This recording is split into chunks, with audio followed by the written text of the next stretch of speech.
Hello, hello. Good morning, good afternoon, good evening. My name is Vanessa Vasquez. I am your Lima City tour guide. Thank you so much for visiting Lima today, for your interest in the beautiful parts of Lima. These completely off the beaten path destinations of the city. Lima is known as a city of colonial history, Incan tradition, and also modernity. But Lima is usually not known for its parks. So today, I will take you to a different park. In every occasion, I take you to see parks of Lima. We go to different parks. Of course, I never repeat the parks. And in this occasion, we are in the historic center of Lima. Thank you again for your participation. Hola, Satyam! Thanks for coming, amigo. Gracias. Thanks for visiting again, Lima. Let me first, before we officially start this tour, show you around, show you where we are, and look at the busyness of Lima in this section. Lima's historic center is very vibrant, is very active. We have lots of cars, buses, people. We have lots of offices, buildings. We have hospitals, clinics. And we're going to find in this busy location, just a few blocks away, the main square of Lima, a hidden gem, a hidden green gem of the city. And we are about to start, of course, this tour, but just to show you that we have a lot of people around. So in a moment, we are going to lost these people. It's going to be all of this behind, and we're going to start. So thank you so much, my friends, for participation, for your visit today, for coming to Lima virtually. My name is Vanessa Vasquez. I am your Lima City tour guide, a Limanian girl, a woman that was born in the capital of Peru, and also that has indigenous traditional Andean culture, because my family came from the Andes in the 70s. Most of my family is a migrant family. So I have in me Incan tradition, also European tradition as well, because most Peruvians are descendants of Spaniards too. African tradition also. I have relatives that were mulattoes, mixed blood, Spanish, African. So I think I feel like a very good ambassador of how is being Peruvian and who we are Peruvians. So today we're going to visit the Parque Neptuno. It is known as Parque Neptuno, Neptune Park. It is a very large portion, by the way, of green space in Lima that for multiple reasons, I'm going to explain the reasons, became also a little bit isolated from the historic center. So we're going to get to discover some monuments in this park. We're going to see also the potential in this park as a touristic destination. You will not see tourists around for obvious reasons. This is not a part of the touristic circuit of Lima, but it's not far away from the main square area. So, well, if you're ready, I hope you enjoy a lot this tour. Give me a thumbs up if you're ready, please, or heart or anything you have handy. I would love to know if you're ready to start this event. And remember that your questions are all welcome. Please feel free to ask as many questions as you wish. I love to get to also know you more through the chat zone. And well, of course, the interaction is very important to me. Gracias, Atiam. Gracias, Patty. Thank you. So let's begin with this adventure in the historic center of Lima. And where are we in this moment? We are not far away from the main court of the country, the Justice Palace, which is in this direction. Look at the nice, let's say, a building in the front, all the green around. We have also something very interesting today. This overcast sky. This is typical of the winter in Lima. If you come in winter to Peru, you're going to find different climates along the country, of course. Peru is divided in coast, Andes, and jungle zone. So we are in this moment in the coast. The coast, its characteristic is that it's a desert. It rains almost nothing in Lima. In Lima, we just get 1 cubic centimeter of rain per year. So the resulting of this lack of rain during winter time, and also the proximity of the Andes, produces this overcast sky that is basically humidity trapped by the Andes are in that direction, right? So in a clear day of summer, we would be able to see the mountains in that direction, the Andes. So all this mist, this humidity comes from the ocean, which is behind us in this moment, and all the humidity is trapped by this wall of mountains. But, well, this mist never goes away, never vanishes, because in Lima never rains. So we stay like this with this gray sky that we call donkey's belly, panza de burro, donkey's belly, for at least 3 straight months. So we are getting now inside the park. It is usually known by the locals as Neptune's Park, so we will also get to see a monument dedicated to Neptune. But this is a monument that also recalls me, and would like also to share with you the fact that Peruvians are mestizo. What is mestizo? Is mixed blood. We are the mix of the Spaniards and the indigenous, and also later also the coming of the African immigration, the forced African immigration. So we are mixed. And this gentleman over here is Inca Garcia de la Vega, one of the greatest Peruvian writers from the 16th century. He lived in Peru when he was very young. He was a descendant of Incas, of the nobility Inca, and also a very important, let's say, high-rank Spaniard who came here to Peru in the time of the conquest of this territory. So he's known as the first mestizo man, because we had also mestiza females, right?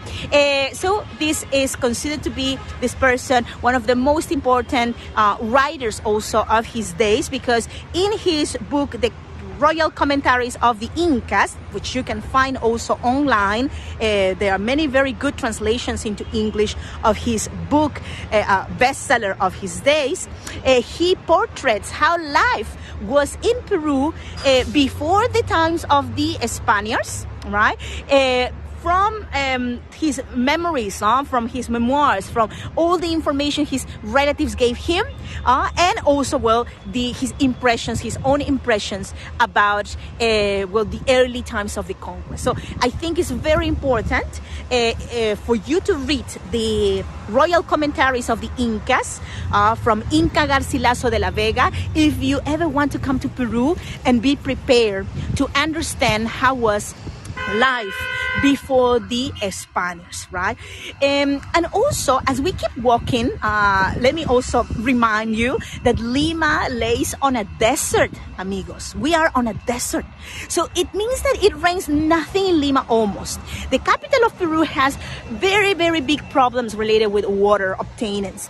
And in Lima, we have 1/3 of the total population of Peru. In Peru, we have 33 million inhabitants, and in Lima, 11 million inhabitants. So we have a large population that demands water, but that cannot obtain it right here in the city unless it comes from the Andes in the form of rivers.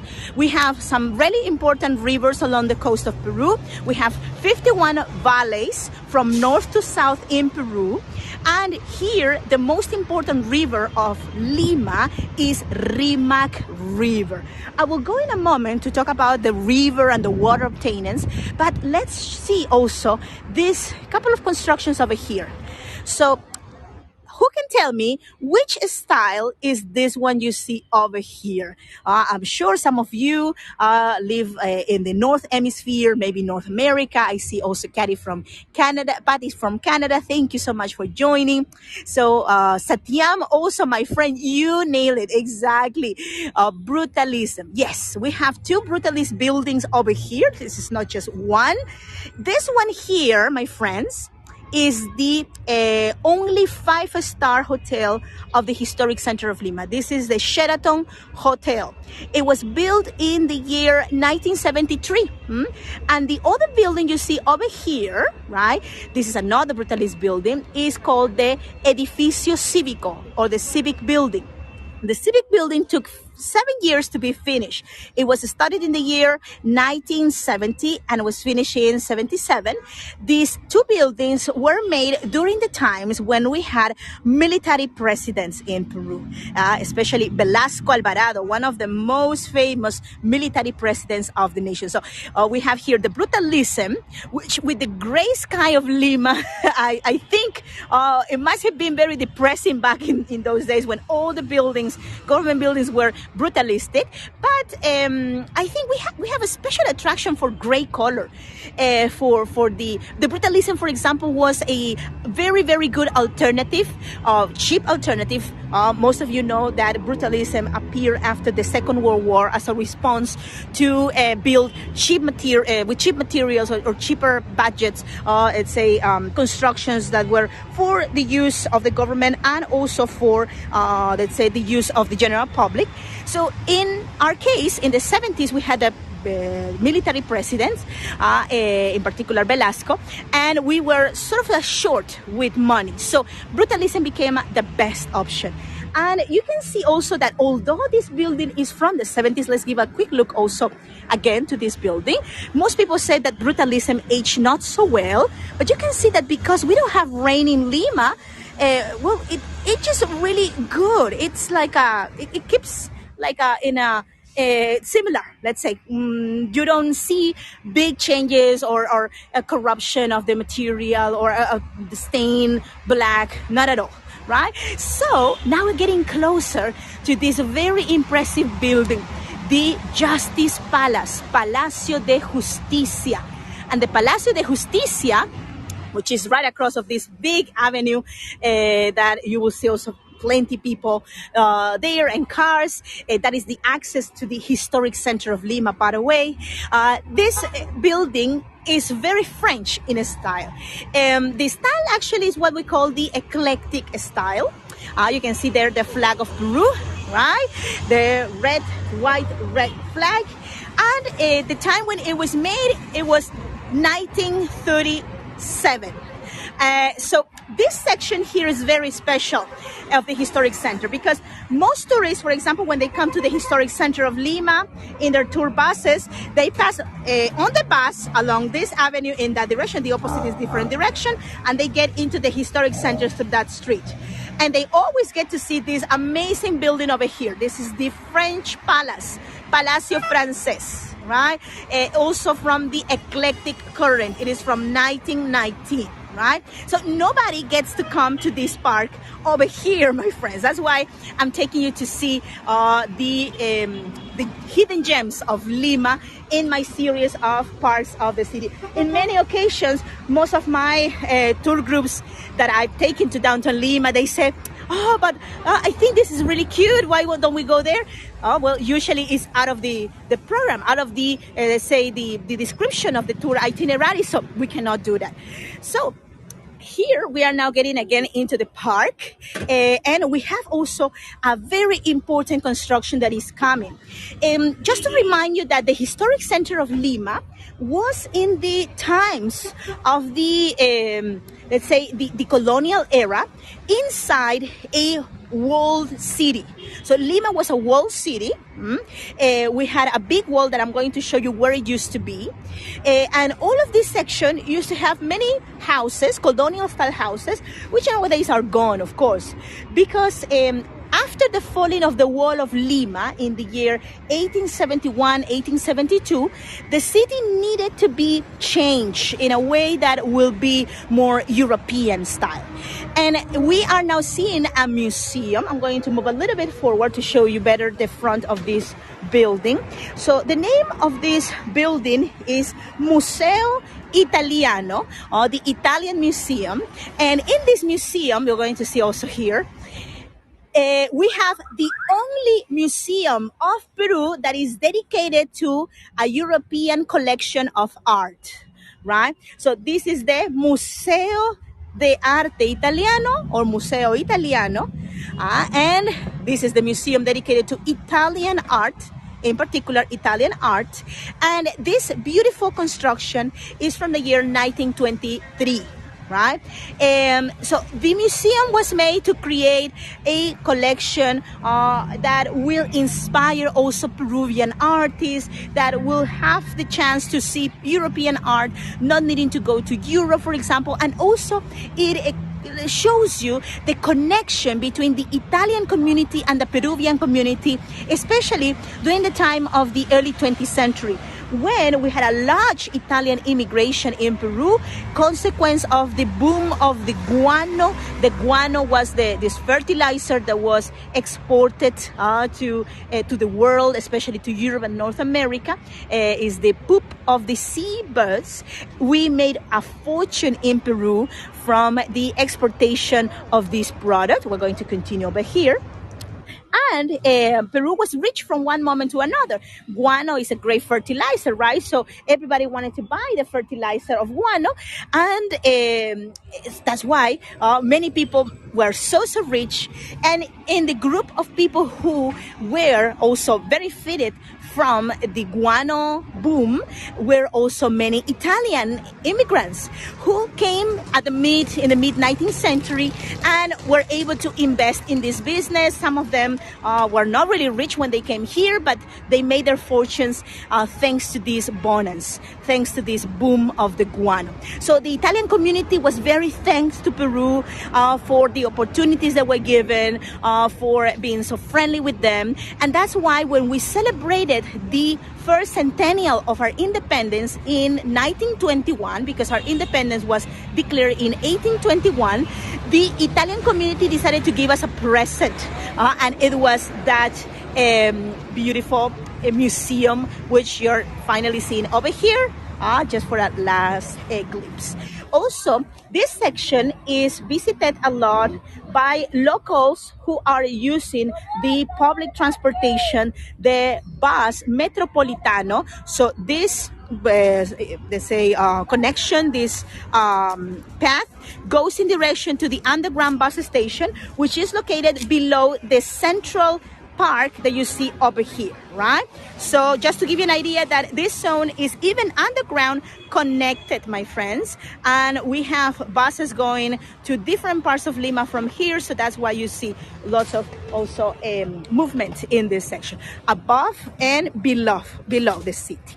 So now we're going to keep walking, and also I would like to tell you that this park used to be part of a big green space, green section that used to go for kilometers actually in direction towards sort of like the ocean, in that direction, and this was officially back in the colonial times the limit of Lima. This section was the edge of the city. In a moment I will show you where exactly the wall of Lima used to be located, my friends, so no worries about that. But imagine that back in the years, let's say a year before the destruction of the war, 1870 for example, we used to have here a group of houses, right? They were the most modest houses, of course, of Lima, because this was the limits of the city, so not many people like to live in the section near the wall because it was very smelly. The trash of the city used to be deposited near the wall, a wall made of adobe, 4 meters tall, that was supposed to be a protection for the city, but was never really used, in fact. So the poor people live very close to the wall, so it smelled really bad. Nobody liked the wall. And also we used to have a prison not far away from here. So this is why this zone was really not so desirable. And it was, for many years, theme of discussion to destroy the wall of Lima that was really not used for a good purpose. It was never used, right? So the wall finally was destroyed between the year 1871, 1872. So a wall that was here with us for about 200 years, for almost 200 years, died, as we said, virgin of gunpowder. So later on, we had a terrible time in our history. The War of the Pacific, also called in Peru the war with Chile. It was a war between Chile and Peru. And something really, really sad happened. That after the destruction of the wall, we really needed a wall of defense. Can you imagine that? No, very, very sad. Oh, by the way, my friends, here we have Neptune here, the god of the seas. And this monument you see here is also not just historic. It is also very important to mention also the time of the war with Chile, because unfortunately, the war with Chile marked a lot the city. So, first of all, this monument that you see here was originally made in Europe.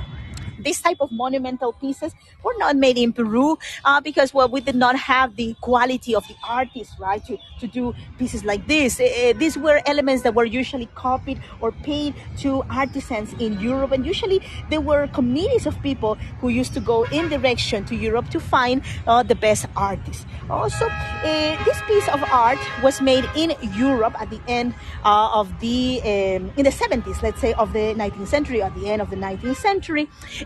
So this piece of art was inaugurated with the park that was made after the falling of the walls of Lima. So this park, called the Exposition Park, was inaugurated in 1872. And the monument of Neptune was inaugurated with the park. It was a huge park, as I was saying before. So this park was supposed to be the first free open space, green space for the Limanians, the colonial Limanians that were used to be stuck inside one small section. So the city opened up, right? So, well, later, you know what happened, the war with Chile.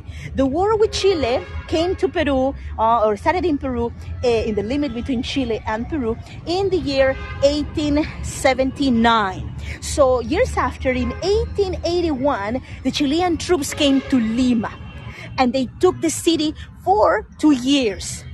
Some terrible things happened during that time, including the destruction of different monuments, including the stealing of monuments or taking them as booties of the war. And among the many pieces of art that were taken to Chile after this war, the original monument of Neptune was taken. And by the way, nowadays it still exists. The original one, it is located in Chile, in Santiago, in the city capital of Chile. So, well, later, in the year 1898, a new monument was made to replace the original one, and it was placed back in its location. So this is why Neptune's Park is also a symbol of rebirth. It's a symbol of trying to go back to the way how it used to be by the Limanians, who were terribly affected by the times of the war. The wars are always terrible, and talking about wars now is, of course, delicate because we are also seeing what happening in the world. But here Lima also had its times of oppression, and, well, as a phoenix bird, we were able to be reborn from our ashes, right? So we're going to continue, my friends, and we're going to see also another interesting building. So we are exactly in the back of this building that I want to show you. The building that we are seeing here is very special for a couple of reasons. Maybe you know that in Europe there used to be very famous international fairs, like these ferias universales, universal fairs of technology, of advances, right? In London, in Paris, in different parts of Europe. Also here in Peru, we had ours. And that's why the name of this gigantic park where we used to be, because now it's divided by the avenues. Now there are avenues crisscrossing the city. Well, it has been also divided in different sections, but this big park where we used to be is the old park of the Exposition, because we used to have an expo. So the park of the Exposition was made to imitate those European plazas, those European parks where those international expos were made, because also we wanted to be seen as equal as the European great cities. Lima had money, had wealth at the end of the 19th century, you know, because of the gold, the silver, the guano, later the rubber. So we were able to, let's say, create these big, nice parties and call the attention of the world. In Europe, the most famous ones happen in different big cities there. And for example, there was one famous that happened also in Paris. It was in the year 900 when there was a sort of like a gallery dedicated to Peru. Right, because each gallery was dedicated to different countries. The countries who participated, you needed to be also, say, a country that could afford to create a gallery in particular for you, and also bring your technology or products, native products, animals that were native also, that will, in a way, attract investment to your nation. That was the intention of participating of these events. So, well, also in the 1870s, if I remember, it was the 70s, there was another exposition also in Paris, and Peru also participated. And we use let's say, a sort of like, we'll say stand nowadays, but a big gallery, right, that was made to be, let's say, sort of like we say desarmable, that can be in parts, right, taken down like a Lego, right?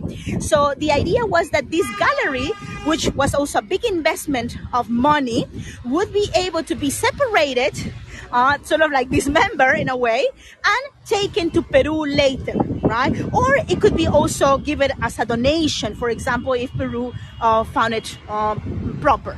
So we are now getting to see the gallery that was used in this expo in Paris in the year 900, right? And look at this, this construction here is, of course, nowadays a museum. So let me first go to the center and show you the facade. So this museum is, to be honest, not very famous even among locals. The history of this building is very special.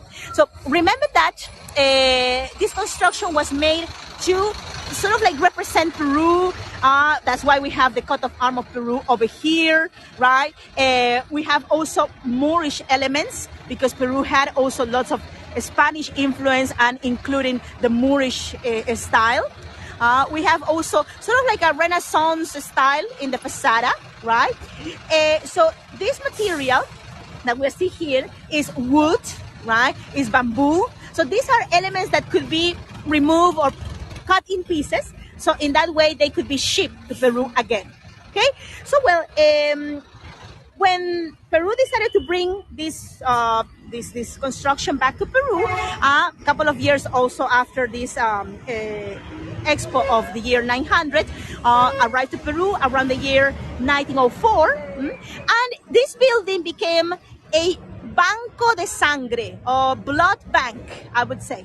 Also, it became the first office of investigation for vaccines, right? So it was a center of vaccines, blood banks, a very important building, right?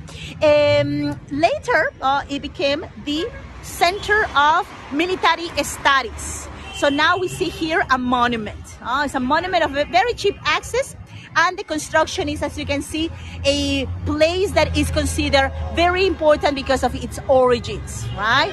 So now we're going to continue, and we have here our last part, which is going to be really interesting because we will see now another museum. This is the Park of the Museums, also called.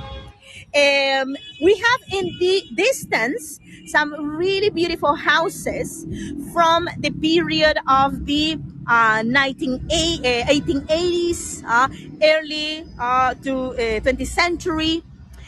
These were houses of the richest families of Lima, families who lived in Peru in the era of the bonanza of the guano, in the time of the trains. Also, families who were part of the reconstruction of Lima after the destruction caused by the war with Chile. So the war with Chile was so terrible that destroyed all the city, and later it was necessary to rebuild it, investing also way more money too. So over here, I will show you the final highlight of this park section, which is right across. Remember that all of this belongs to the park of the exposition. Nowadays, of course, for the avenue that you see here has been cut in two parts. This avenue is usually called by the locals Avenida Colón, Columbus Avenue, because we have a monument to Columbus here. Although nowadays most people in Peru don't find Columbus idea of, you know, like of discovering the new world, and that's so positive, because there is sort of like an awakening in terms of what happened truly in the time of the conquest of the new world. But basically, Avenue Columbus is one of the most important in the historic center because it's the access into the downtown. So we have here the Museum of Art, Museo de Arte. And this Museum of Art was the central section where the big expo of the year 1872 happened in Lima. Nowadays is the art museum, but during the time, for example, of the war with Chile, this was a hospital. So it was a very important building for, well, the situation of that time, right? So we have here this wonderful construction from the year 1872.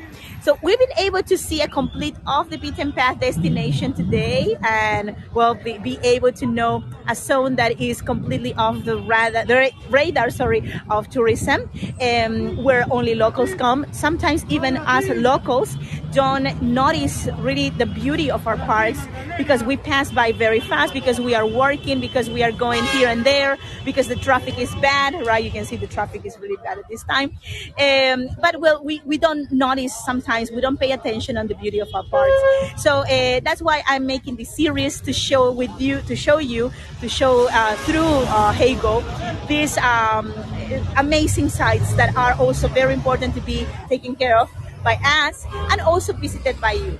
Thank you so much for your participation, my friends. Thank you so much for coming to Lima virtually for this 30 minutes. I hope you can also join in future events. I'm going to be doing lots of different events. In a couple of days, I'm going to Miraflores, where we're going to get to see street art and some gems also of that district. Secret places that most visitors cannot see because usually of the short time they have there. So if you have the chance, please join me. It's going to be also in the morning, and we're going to see there also some street art. So it's going to be really nice for say like eye candy. It's going to be really, really beautiful. Patty, muchas gracias. Thanks for your tip support, amiga. It helps me really a lot. Muchas gracias. Thanks, Atiam, also for your participation. If you would like to know also how to tip, maybe you're new to Heygo, you don't know how to support the platform. The platform is free, as you know, and we do this, you know, like for free. But a tip also is highly, highly appreciated if it's in your possibilities to do that. So let me activate a button that will help you to find out how to tip, how to donate. You can do it even after the ending of this tour. So muchas gracias. Thank you so much. Hope you can follow my channel and see you very soon. Best to you. Have a lovely rest of the day. Take care. Bye-bye. Thank you.